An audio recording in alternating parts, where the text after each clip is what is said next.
Hey, Nomad coming at you with another one. Today I wanted to discuss mechanical filtration and my process with mechanical filtration and how it works. Yesterday I discussed live rock and how that works and the biological filtration that your tank has. But there's also the mechanical filtration aspect as well too. Now for me, in my process of learning how to do the saltwater hobby, I really try to stay away from chemical applications.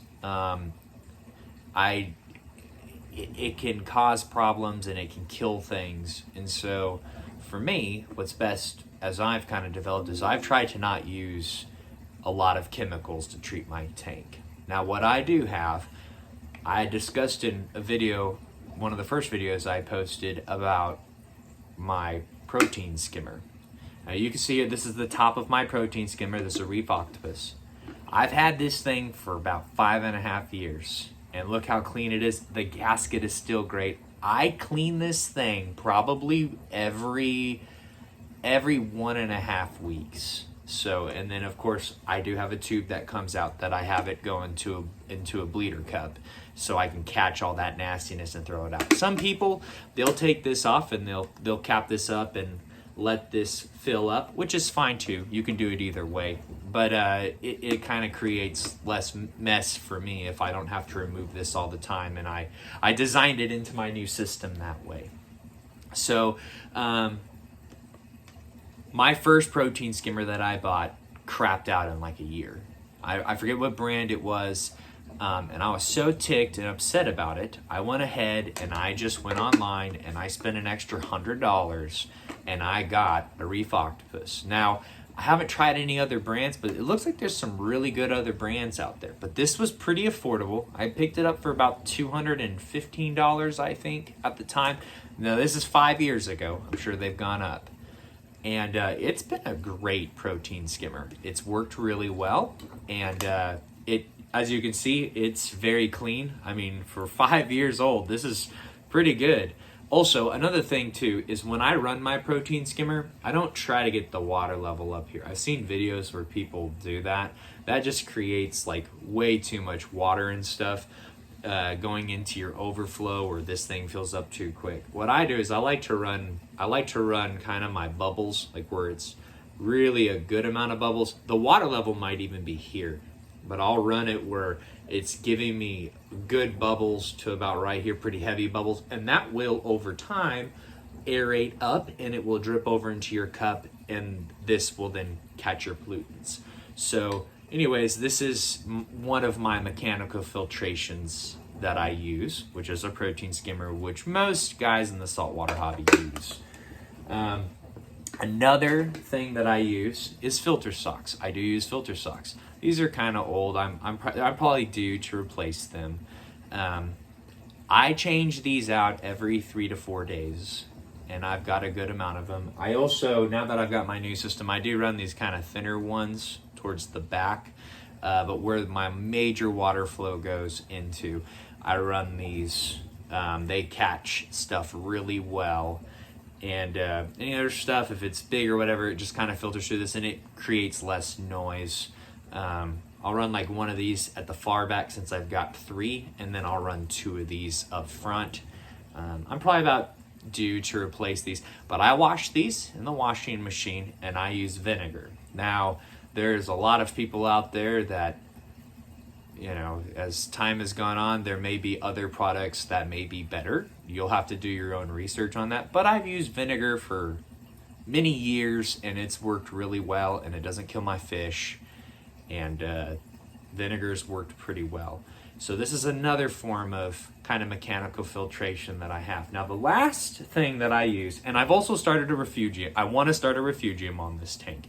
I'm not doing it yet because I don't have enough pollutants for the algae to survive. So if I was to put the algae down there and start trying to circulate it, it probably wouldn't live because it's a newer tank. And I do have some true live rock in here. But you know, I don't need it right now. My system doesn't need it. But as I get a heavier load and I put more fish in, and I put corals in, and I'm heavily feeding, I will need a refugium. And I'm also going to put in the biomedia, and y'all will see that too.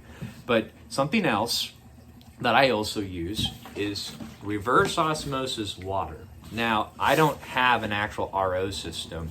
What I do is I go up to CVS, that's near here, and they have a reverse osmosis system out there. I can't remember who it is or what company runs it, but they changed their filters, and I just put this in and it fills it up 5 gallons. It's like $2.50. And I keep a couple of these around. And what this does, it's got the UV and it does the full reverse osmosis, and it's good water. I've tested the quality of it, and it's the one near my house is good, and I trust it. But that is another form of mechanical filtration that you can use. If you use tap water, you're setting yourself up for just potential failure. It's not really healthy water and stuff. The reverse osmosis just makes sure that it's really nice. I keep a couple of them. I have a couple others that look like this. They don't say reverse osmosis on them. They say salt water, and I mix my salt water. And typically what I'll do is I'll put a little pump in there, and I will put the correct amount of salt in there, and I will mix that salt inside of that for a day, and it'll circulate around, and the salt will dissolve, and then I'll test it. I test it with, I have a little tester, an eye tester, a light refractor that allows me to look at the salt salinity. I point it towards the light, and it tells me what my salt salinity is, which I keep at 0.25.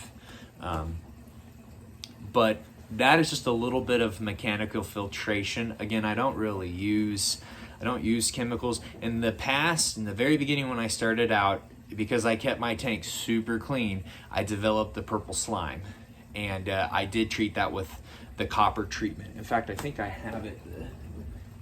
This one's for hair algae, actually, the Kim Martin.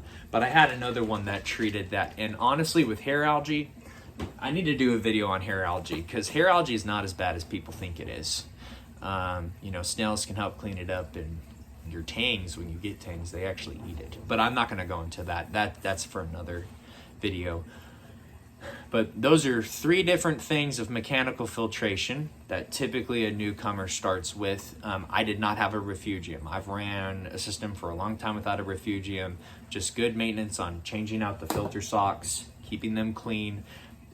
Typically what I do with the protein skimmer is I'll take this top piece off, and I'll go and I'll put it in hot water with vinegar, and I'll let it sit in there, because it'll have like a bunch of slime and nastiness from the fish poop.